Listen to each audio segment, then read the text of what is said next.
Lakelia ye. At least the one thing for now we can all agree on is the soap to use. He likes that it's big and lasts long.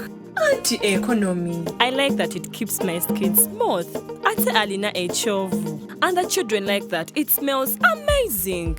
Everyone is happy. Movit soap comes in 4 fantastic flavors. Movit family soap is truly soap for the whole family. Movit. All day confidence.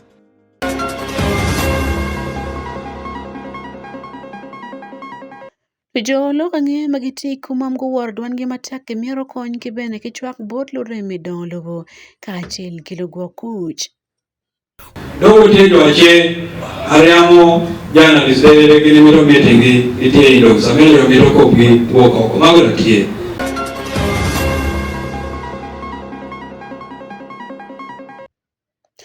Kadong ludo morka e bo piny gotieko kat morka gi mapul tutwal iwang lobo gipeke miero metime chero ni mule South Sudan pien giteke luoro ikombe bedo gi ingene kola duo morka achel ke wan moken mapola ta ichan ma otime chabet ma ukaroni. Amoro district ludo morka e bo piny ke morka mokene matinyo te magiti kaberan pat ma ko nyame Afrika gutieko gore wa kaber mapeya tingom pangati maken ilokom bebe mpeti mabe ni mule ilo South Sudan nge mon mapol motime kom ludo morka man gutieko loro ko yo ma akin ni mule michero Juba kabera chil mabe biera ta ko to lokom wot pa wige morka man kilok ne mono dano peti modoki chingen pol kar ke ber kamonyo gino do morka yo dak mano bin ngene ngarachil ke bene wan ngarachil mokene chan motime en inimule lo do morka man gitingo ma opere pagamenti milo ma ken inimule ken yu matilo Uganda dak ben ngurie morka ne ken inimule odirti wa ya take ken bene bibia matiwe ko wot pa morka doko tek pen pol giti wa morka giten yo pagamenti ke wot pen luor giti lo kombebe mbati mabe ka jedong ingolo o South Sudan onen kong report mo yup initini yup melo angi mo chwiny ikom demo palo do morka ibopiny.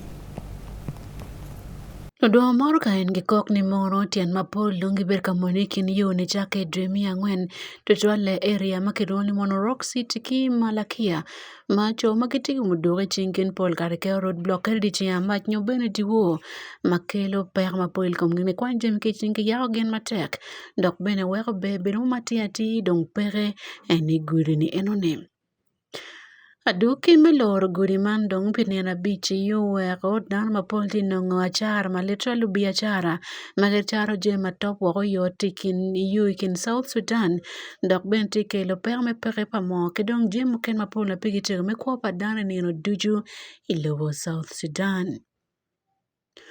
Ludo morka en gotieko keto morka gi umot labongo keni chake ni da piaru ebungwen mi jumia ngwen ni yo watin eyeleko border post dok politika luone mon meta nyim ki wote ni twero kelo pere kom gen ne piene mono jumo keni ke monyo gen ni Juba Road nodo o South Sudan. Na duo morka chel Tesfahanes Gibril Banos Wilda Mariam Matia Nyweli Eritrea benekinero ene yo merka jumo kena ngwen guno awano maliet. Mohon kompolo hot kimorka makilone Uganda National Transporter Alliance William Bosulwa owajo bot New Vision ni mono tiki uluduo morka makiwore kiniyo ni mule michero Juba diki luor matek dok bene polge magitium biashara South Sudan dong pegiti wot pien luor tiko mkome kikineko ngarachili chandek machabit mwakati mapole dong food guchung mwaka. Lodo morka magi maki kabero magiti kunyao me i Afrika nikine obere Israel Simbo Mwanga na do morka mana manetiye KDK nota chel angwen D ngat mokena Yusuf Hamisi Saidi na do morka mana manetiye KDH abiro nota dekwai Abdi Nasir Ali Abdallah Duamorka namaneti KDT adeka bichelti Kidong Hassan Yusuf Mohammed la Duamorka manamaneti KDD not Ario Y. Ego na yejo magono awano dokiti kano kon mayotkom ki otya tinge biro en imerwate ki jomagiti marani makitiki mudowe chingini. Busulwa dole kamente me lubigana me chakoripo wat kibeneti mopotor gigamente me South Sudan kama pero polkare beriti yeni dokeno wen gin makid mono chake chon ni kare mono food la choka we bili machon General Kale Kayura tikom onogeripe kia bili magiti South Sudan wake gwok be bedo palo duo moro kaibo piny. Nalok pigankal mitimo biashara manchat kiwile Uganda Hadija Nakakande owaini mon gankal gunongi chikomperman dokitika neno kit manywako tam ki jomo kene magidi South Sudan wakitika ginong lagama wakonyo danweng kun gubedo piny tini yodiko. Pilo rangi mochwiny Wan Luo television ania Sunday Akumu. Heti omiyo tamgi jomo nyume magiti od mitieko pera maken matiken gin ki od kun peke kat kede woko wek loko tum mabe tele omiyo robet pere kin mon kicho. Reverend Florence Otim matila pondini Church of Uganda ayo wani mono jomo nyume polkar kikiar woko lok matiken gin kiluo dan mokene bedi ye weko kelo peko dokben lak maken man picho mabe kuno omiyo roboti mekiteno. Heno katkilok manikar ma yaro bukma achiro lile Nancy Ochoyo makiloni veil duun tunyo wangbu make umuwaro makwako lokombe bede kila choko kidang makiti ot eyok moti meki boma hotel kabedo mati Gulu City wanen keyboard Jackson Kitara mabe no joma tie ma gi winye ka gi tiego loggi pigi kengi nyom tek mo ergo yabo dogen wole yu do nyom pere wat pedor nyom ngato mai ken pedor nyom med wonare oye wona yo dor yo umi yo kadi mo sara mi ta mi amene kitio and because at there so mi ara musuni mo mi ara person ka in beru wi ki dawo ti kuri go in Zambia mo mi ara person and so ka ti ma sara la tini daye mi amene go na te yuri e lo ka me mi yire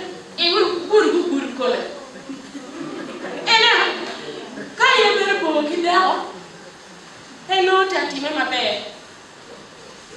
be shock ke dawo ko ni ya du ni kari ti wo bo pen leaf dawo be ka ti pen leaf cha wen ke mi nyom ni be bo mi kinu be ka be shock te ko mi o ka ke wori ta pen en bene o lego cho pemeling ki lok matie adgi pien meno nyayo lok mapol kai nen pe mo ti o chake ot pe mi ta ni mi ri o mi ar ki lo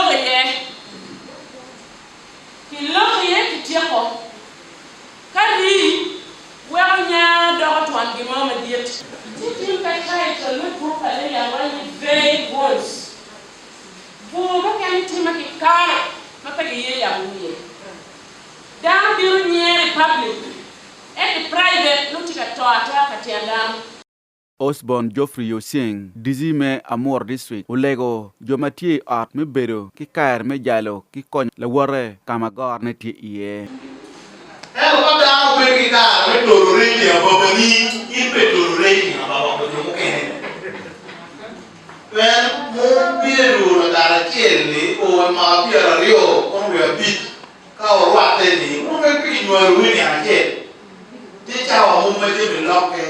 So we need to shade of them okay. You are here very hard. Kima, every lega na po pa wen cho, apo mo wati kimo bele. Lilian Nancy Ashero maucho book Dr. Bot Dulme Dan Church AIDS Uganda wayni polmon peki katre ki pero gi waro en wero katre ki choyo book man wek umi kar bot gi antamni a opening up pero mo ma work ye barangeni pero na ini pull down ma duwa da relating kere both jo wakimon party wani ini ko pero ma mon kan wore but pero ma jo wakimon jo mo nyome wore ye inoni dano very bedroom ko klane le e ono iluo wachne wa tutwale jo matiu tutwale mon matiu idamone by nature of dijma nyoti ni ka ana wa ye wa opi andano ne ni ki iti driving ne iti mamonya iti mabere da ibonyo wangdano e ano dan pitamne yen tiki pa mo igen so atamne a cho ko pe ni mi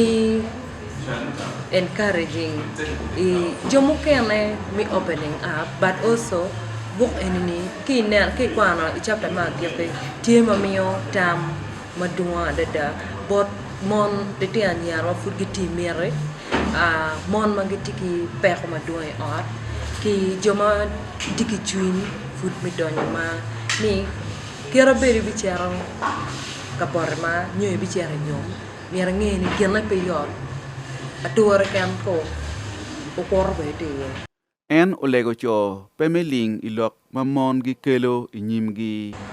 Chamo kene lingo pe konyo. And genamia wine maybe geno pushing and power choy work power over level me choy work because atamoni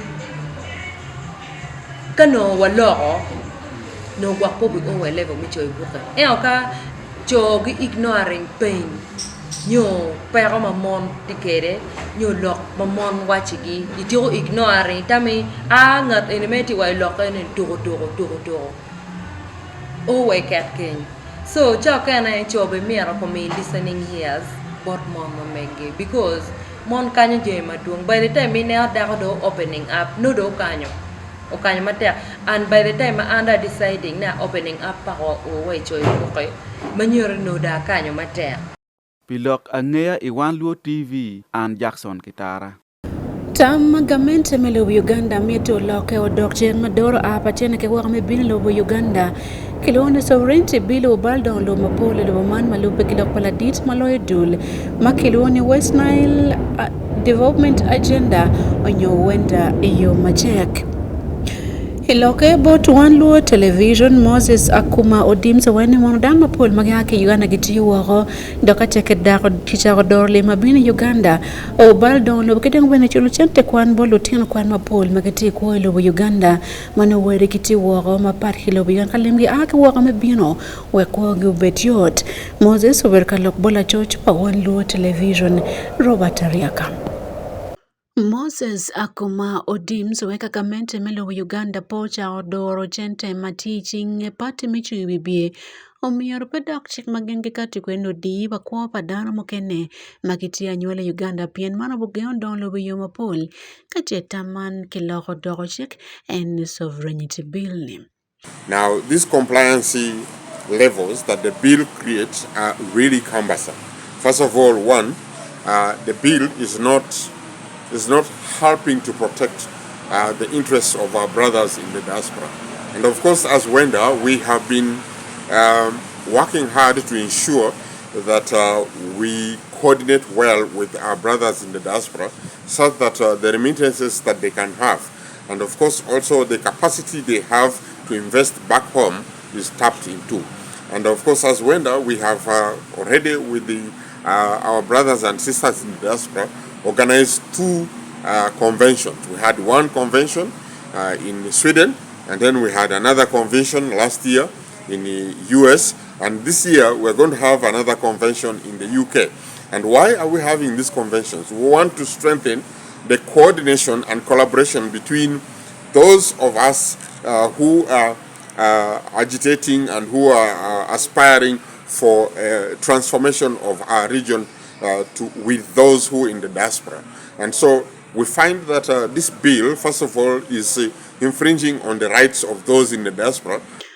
Endo me tambor gamen ke ye ka nyole Uganda me chawa dwoko pin chente magi miyo bot dano magi tilu chui bibie ke to alle kar me betu kwige magi miyo bot pat ma pat pieni ya gikine kelo chan matet malek bora nyole Uganda ento kono le mati bot pat magi donro to al weka che dong chik maket man karo omiyor ene yegi tiki kwede ikompati onyo dul madong magi no lima ake woko mapat ka nyole Uganda magi ti ko irwa mapinyi.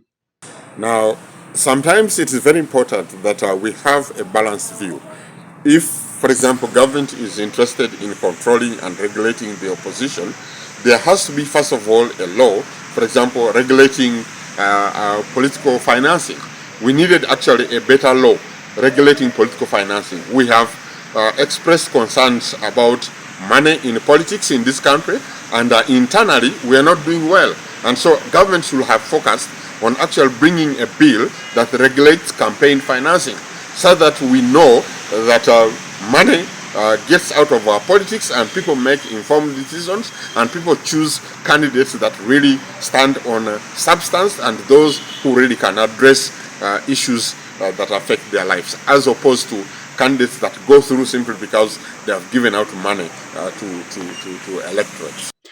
Bernard Datiku la memet moko chek machon ni pia Ivo County owae ni mono chek ni taman ka chek logo dogo chek daw budi matek bera gonya padar mapol magiti lo Uganda kidong bene jomo kene magiti kwa wako ke bene party chi bibie kidong dul mo kene magiteno ko tilo kom lot lobo ka chek dul mapeje kom gamente menongo lima ake wako onyoket kony mo keken.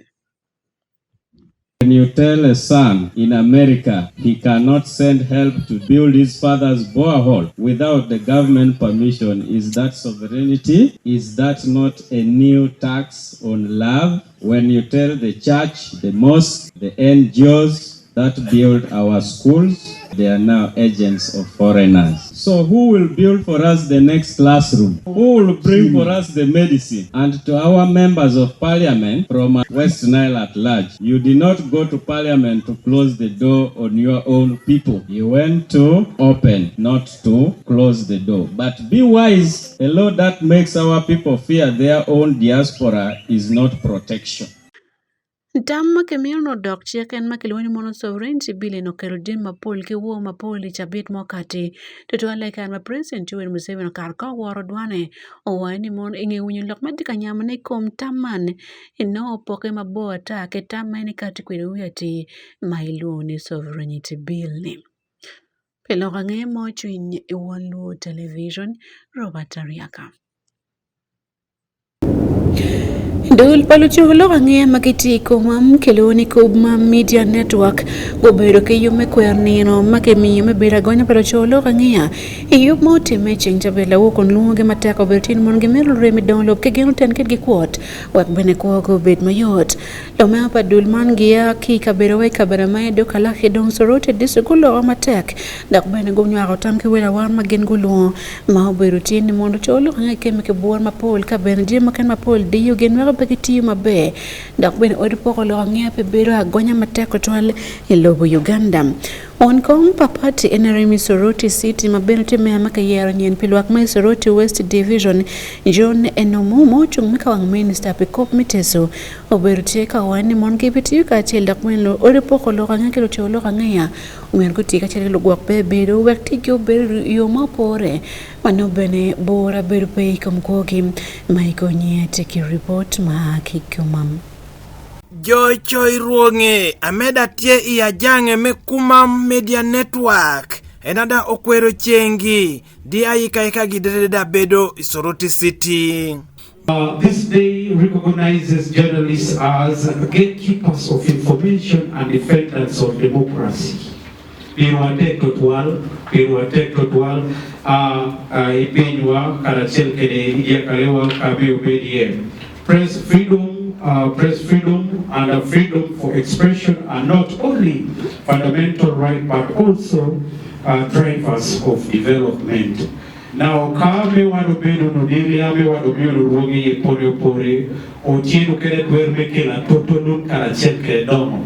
We as media practitioners, if we don't practice our professionalism to the dot, we have the power to disorganize and bring a lot of chaos here and there. So, kadi royalo timoti nimero toruonge otieno kene arida king mogabe woki kabedera papat ameda kelone wa totolo tie wa me teach arabo mero toruonge otieke de giana nyen amejo kalombe AI confronting AI disruption. AI has really disturbed our work a lot.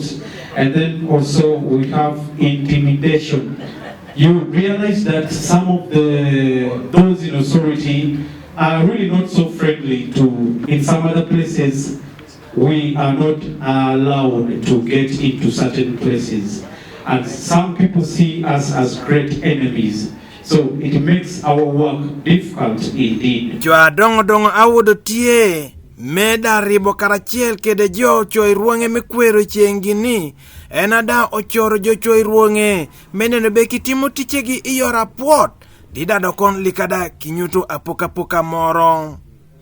Dogo tejo ache ariamo jana lisere gini miro meetingi itie indo samele miro kopi woko magura tie ameura iromo niang kanyam chenga mogino eno mi mato jogo teti mamano yendo ingeo oki dija che yamekan yakina ukawi ti journalist ame already ti bias so samoro ingito no do ano kwa journalist tamu le balance iwani ko kope ye porapore wala kirao kijo achiote ko yamo kedo mi uchori ka so ai ni yaro timo jamu ne berbe competenti mano yaro kelo ko haro be kelo to ka joti yendo research ko be wani yoache ko be yamo news go ote ko me yoache o to ka tukane jana lisawi wi bebe toka yoka tawani ko bala kirao ni wani kumpede kene lano be focus nyame temi to igame tete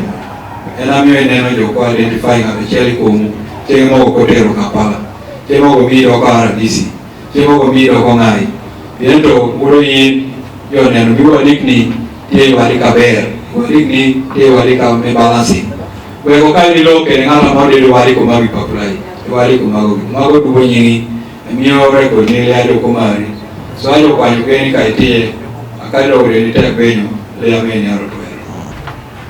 For sure, we want to stand up to condemn that. Let's not chase journalists in our functions. Journalists are not bad people. Without any fear of contradiction. To chase a journalist, then you don't know what you're doing. You don't know what you're doing. Somebody says that there are politicians who chase away media personalities. To be honest, for me, I was welcoming them. You come to me and you give me an idea, I'm like, aha, I am there. If you want to get news and you know that the information is in that place, you go. If they bang the gate at you, please go back tomorrow. Persistence gives results. Yes. Don't give up. Okwa ojache papa tamema kere karachiel kede kopikum dog ticha gin kitimo meneno be kigango jo choi ruonge iyote apapat meweki medtimo epelugi buli mwaka achiel ibutudu adek medwe mekany ena meda wilobo kwero karachiel kede chieng meda chono ruonge imwaka wakato cha jochoi ruonge ameda tiya jang mekuma media network eno kwero chengi i district mekalaki di mwaka ni ayika mere bedo i city mesoroti. I think to have started what we call a new journey in 2026. I wish if I started this thing very early, would have gone ahead. But we know we have started late. I am seeing a better future where we shall move, because our focus is how do we improve on our livelihoods. At least we need each journalist to be somewhere at a certain level. So, I take a winner because I am handling a lot of cases that we get through journalists. Not only here, but including Isu and Sebe. So, me and Angeo Lema Wilio at Yawinya, because I'm on who. But at least today, I am so happy. Professionalism. Tingia Inyobe, Ipore Timo. All of us have mandates, all of us have jurisdictions. So let's just be within our mandates and do our work.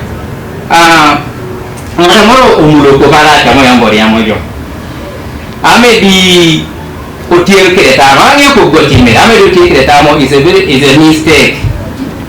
Because we can never, like I am an investigator alone with an assistant. The human rights officer education is alone. The legal officer is alone.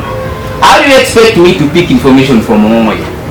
But if I alliance with someone who is in the category, I'll be able to get to know what happened there. So I totally condemn that act of Riamoyo. These people are serving people. Moreover, actually we are doing God's work. These are those people.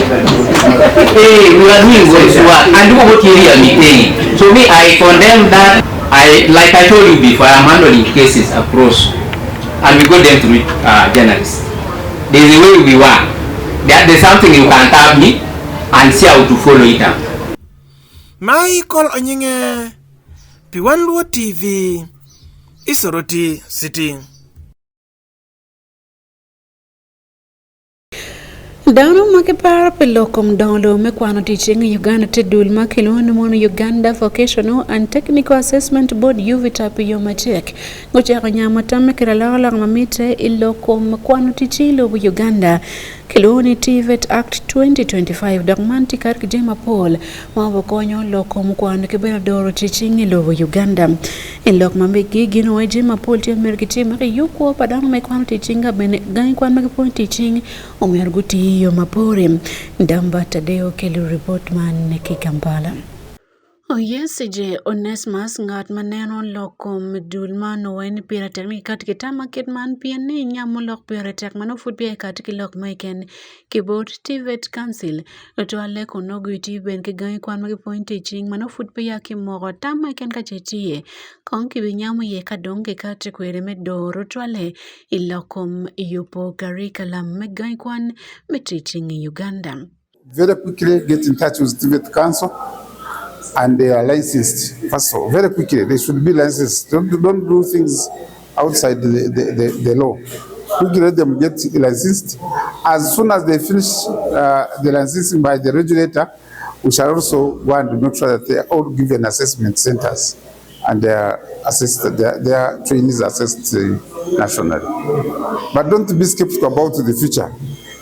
You must have that vision. If you didn't have a vision, you don't have. When you say about for assessment, Karibet kameno luor na benefuti ni mono gai kwa na politika mede ponyo down ikom gin machon karibet ni mono gankal me ponye kituro imwaka ali urka para biro kat kijema pol manongat mo kwano sini angwen rama kwano ne kadong no ruoma malo man national certificate makimiu ire ingetia korom kwan magim. Luor mokene benetini mono juma pol gitika miyo pwene me teaching la bober kilanchit mano mite wego bene chaba tiket magimiyo no bire wiali ndok pol kalo tiyan kwan chulo pire la boni yang ni gai kwan egoni chek melobo yuganyo gankal pe ya ngayo kipa kilanchit mwa kibot gankal me punye kituro. Mrs. Nasa Zajalia Matila Konko Karan Madit make curriculum development ite UVITA bowani monodan mapol gite yupogen tetwale gai kwan gi yupogen wekono ngit matut mano gerwate kichako ponyo curriculum manyeni. Charge of curriculum development. We've been sharing with our principals the new reforms, the new curriculum, what does it expect of us, to enable them to also go and do some preliminary information, even preliminary preparation, even before they implement this new curriculum that we are talking about. We've been sharing with them what the world of work says on our program. We've been sharing with them what our students do when they go outside there, that we teach them very many things, but when it comes to implementation, they implement specific things. Ite kwan manyien ni ben lutino kwan mer kipuonj gien timo tij makome bedo piara biro kadong kwan makipano makibuk eni bedo piara dek wekano iyo poke mabeke kar woko kingech makoponyo iroma malo. Yuba Chele bene Alexa Singwire mauchung mekawang National Meteorological Training School mati Entebbe owen mono jema pol magen gitimo miro lopek gankal kitman ngej pa gankal tikwere dak ento per madite jeme ponyeti manok pol gai kwan duju. Dano mago beruti ka chake man go nywaka la wache ni tijema polo mer kongamento yubi to chwala ripo mior beti kin dul madoro gai kwanti chingi dong gen kan kwanti chingi komgi dul mangiye koti giman assessment board kidong gamente weki jing lokom kwano ti chingi lobo Uganda mano adoke nenen dak bene nen mon kimiyu tich mapol bodano magen gotiego ponye me kwano ti chingi. Kachok en chikono but yup magikati kwere weke chak tike yup nyochiek makiluni TVET Act 2025 weke kate yup maken miro biru tilo komponyo tiching o miro wot mapot. Pelorang'e moching e Wan Luo television dambata deo.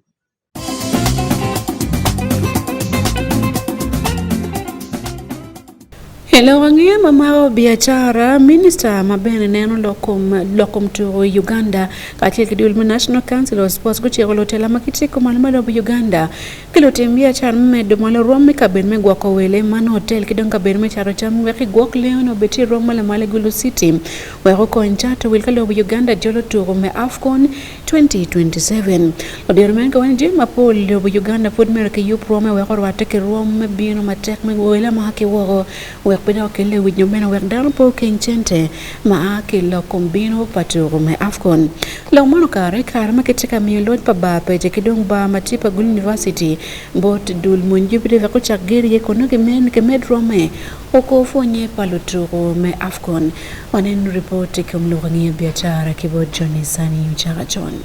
Standards which must be met for those marathons to be accredited internationally. Kawatika yupe me jolo turo me AFCON 2027 kilego luak magen giti Gulu City meneno kid ma umiero gi ilkere leo me hotel gi ocham meto kika birmu kene kake jolo wele me bino i Gulu City kany Ambrose Tasobia won kom National Council of Sports utironi karibed ni Gulu tie kado ento umiero kongu me rom me hotel ki ocham ka chel ki leo me city wekunen mabe kake jolo turo i Gulu. The mayor and your entire team, we are really grateful, and I think this is one of the model cities that we can work with. That is very critical when we start hosting events, because when the visitors come, we might have good facilities around, but if the city is not organized, someone comes and says, no, they have a good pitch, but the place is not, the environment is not conducive. So I think the job is clearly cut out for the new mayor to match the standards and surpass, and we are sure that you can do that. But also to ensure that we improve the hotel standards. Now that you've been informed that we won the bid to host All Africa Games 2031, you need good accommodation. Even for next year, you need to improve your accommodation so that we are able to host teams here. Kit meno bene Alfredo kwa mea me Gulu City madobo wero tich uyeni gibiri peka chel kilutela nerne jime duchu mamite umiero bet kit ma mite no kwere yo maopore wero il nying kabiru man malo. As a mayor, I reaffirm our commitment to working closely with all stakeholders to ensure smooth implementation. We shall provide oversight, coordination, and support to guarantee that this project is delivered successfully. Let this moment remind us that Gulu City is not only a cultural and tourism hub. My dear guests, Gulu City is now the capital of cultural tourism in northern Uganda and Uganda at large.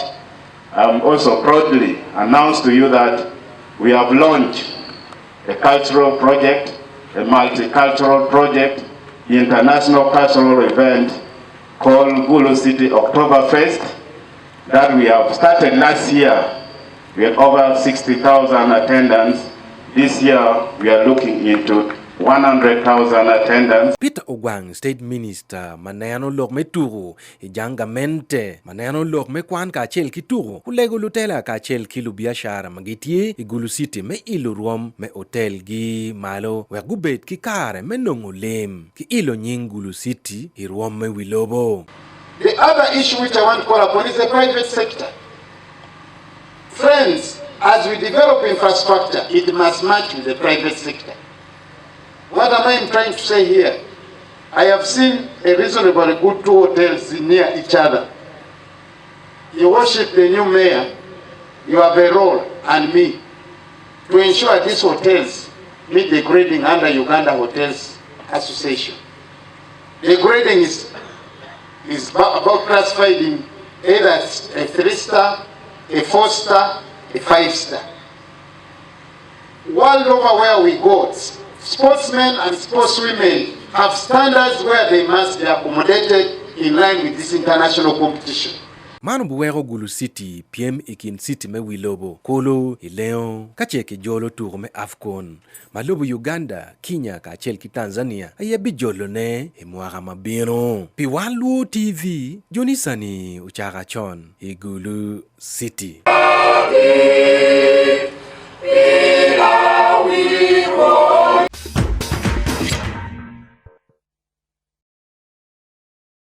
Hello, come to Dulmadoro to Roma National Council of Sports take a yoke mecharoneno kidma yopoba to Roma dilo makrio krariaman rugby makiviu bane komalmelo Uganda man beltime jingo kerpolo to Roma rugby ki Uganda magitika berma pole kintia jole kilao manopoya getiki ba mekena bedo to almeto rugby yoke man metika mina ma Uganda tika yopeme jolo to Roma kilwoni mono World Rugby Challenger Series Kitma Ismail Jacob Jones Kelly Querem.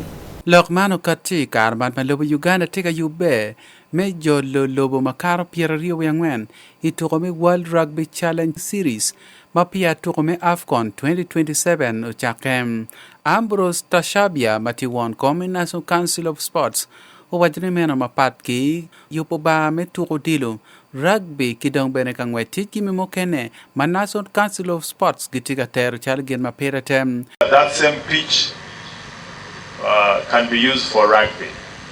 You can play rugby on the same pitch, but also there will be a running track. So for this phase, and for clarity, is that for this phase we will do the the tarmac, where the tartan will be put in future because of the costing. That's what we have in this. Laditu katikilok manikarme miwako ba Peje Stadium ki UPDF Engineering Brigade weke yo before nyemi turome Afcon 2027 kitung chel Peter Ogwang Mati State Minister maneno lokum turo wajen kilwak me chure nigamente me lobo Uganda ukero nenom me dongo wako tuku rugby kaber me chure kilam. If you look at what the game of rugby, we have a specific interest in actually Lango, West Nile, because of the science. The rugby game is for the men and women who are tested. I'm not saying others are not. But I want to be categorical. If you look at our national rugby team today, 90% of that team are the names of Wokorach. Minister wajini meno man piane ginyangi polu tuko magituko rugby pe national team elo Uganda gi ake komalame Uganda. We are cognizant of multi-sport. No wonder the measurements of the dimension of a football pitch, the measurements of the dimension of the rugby pitch are almost at the same level. So we are not only here to talk about football, we are also here to talk about rugby sport. We are not here only to say that we shall have Afcon 2027, but I'm also here to confirm to you we have won the bid to host what we call World Rugby Challenger Series, which is coming in January 2027, actually earlier before Afcon. Minister wajini meno lobo Uganda bejolo wako turome World Rugby Challenge Series mabu chake mano futpia turome Afcon o chake mwakamanyen. Turo rugby taking turo mafut pia odom ipol pa district me komad me Uganda piani ba mo kiken me turo man foot petie district me achule kilam. Ismail Jacob Jones pe Wan Luo Television Igulu City. Hello, come to Mukanlar Kikobo Nyokabero Mechero, ita Uganda Premier League ni yaki for big league tidu matek imwagatu ne kintima beer madongo dong mano nene kara magitero chabit me pieru bichele metu man mauti meotumla ui cheng chabit nenodwe adek medjemia beach David Magere tiki report lokom toro. PM Foot Magwa Tutwal ikin Black Spar Football Club, Chigezi Homeboys Kachiel kin tu Gazaze Football Club, Merikine Paida Black Angels Kataka Football Club, Kachiel Kibunyaraguru United, Medonyo i Uganda Premier League, man pi Makaturo man Alibarigi Piru Beach, Alibarigi Piru Beach el Matika Warnyim, man kontika nen ni akiti roturo mecha bed me Piru Beach el ifufa Big League mautumitum cha bed man konturo motemela woro, hiba tour mapapad, me ilobo Uganda. Ikin tour moken moberutie, Tutwale teams ma agi ko malame Uganda ipiem meno kono inoni Black Sport Football Club kare beti gen ko berka tuko chen igang pa Bright Stars Solitiko gen ko tono Bright Stars golo acheli kom tongweno tuko ikin paida Black Angels kachel keki inda boys otumwako golo ari kom North kama ki inda boys ogoyo paida Black Angels modwa wako kergi ipiem medon Uganda Premier League katuko kin undu parka Football Club kachel ki Young Elephants Academy otumwako golo acheli kom achel kono icha man mawati kanywako lokmanu no adoki tuko ikin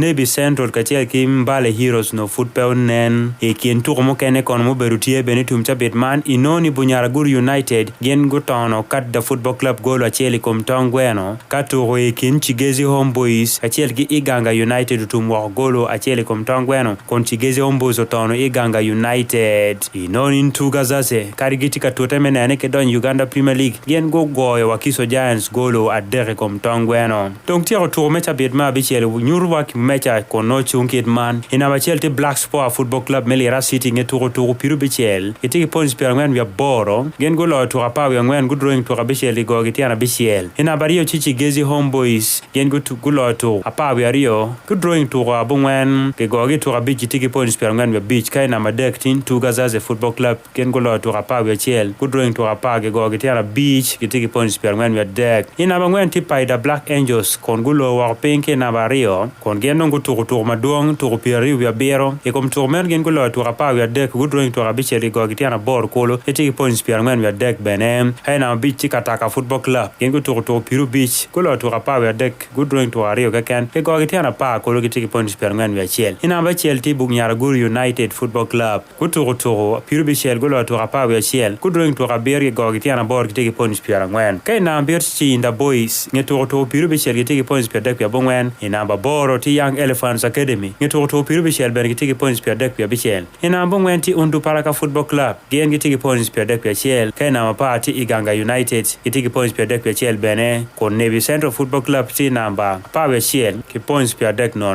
na pa vya rio ti Bright Stars Solitiko gen tiki points per rio vya boro tuko piru bichel kai relegation zone kon inonti Wakiso Giants nge tuko piru bichel gen golo tuka bero good drawing tuka beri go gitiana pa vya rio kolo gitiki points per rio boro ina pa vya ngwen ti kat the Football Club mi Kampala City tuko piru bichel golo abero good drawing tuka beri go gitiana pa vya rio tiki points per rio boro bene kai namba apa vya beach ti Karo Karunji nge tuko piru beach bene dong golo tuka bichel good drawing tuka beri go gitiana pa vya rio kolo tiki points per rio beach kai namba giki ifufa big league kono tuko do ngwen kekeni team Mbale Heroes nge tuko Nebi Central gen wel tuko giduchu dong ti piario vya beach kon gen golo tuka bichel keken go good drawing tuka beach go gitiana pa vya deck tiki points per rio deck lorange kom tsori Wan Luo TV David Magere Ilira City Kadong megekone tuko mabeti kingae kwa University matilo wa Uganda tero ya gikene mwara tuko ni eni kama tuko mwara man mutesa Wan Luo University ayodi wikobo me University Football League ituro mauti meni ngeno goyo YMCA gola chele kamtangweno ituro magiki mauti miki ham stadium na chivu boy Kampala Anthony Papera kili report ka waduchen watoyo dokyup melorange mauchwin Turume University Football League utiro oya gikine la woi karma turu berutie kinti Mario Magwat twal ituru magiki.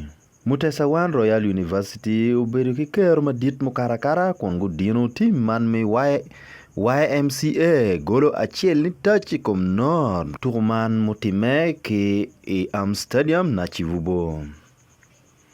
Timarione wengen petian ma chelge mi oi final o wero tourne o ber mater malu neno magu ber kanano turuman guneno diero me turo e ro malamal University Football League konte turo malu tiano kwan turo Paul Carl tiano manote University o chakawa e mwaka mukaro meno mwaka libario ke piru beach o kero mwaka libario ke piru bichel pedul turo me mwaka eneni tien lokene dul turo me mwaka manyen manu kachake bichake malo tiano kwan no udu kachako kwan mi University mwaka ma chele edwe ma boro mi o kerida kwa mwaka manyen meno bedong yara tie 2026-2027 season mi University Football League jo machung peturo man kono ene Pepsi Uganda magunen ni turo palotino kwan wero olo gen gimero diero ge mi turo turuman kono o chake ke university maromo piarare wi abungwen kudo nge do giro king na machiel mibedo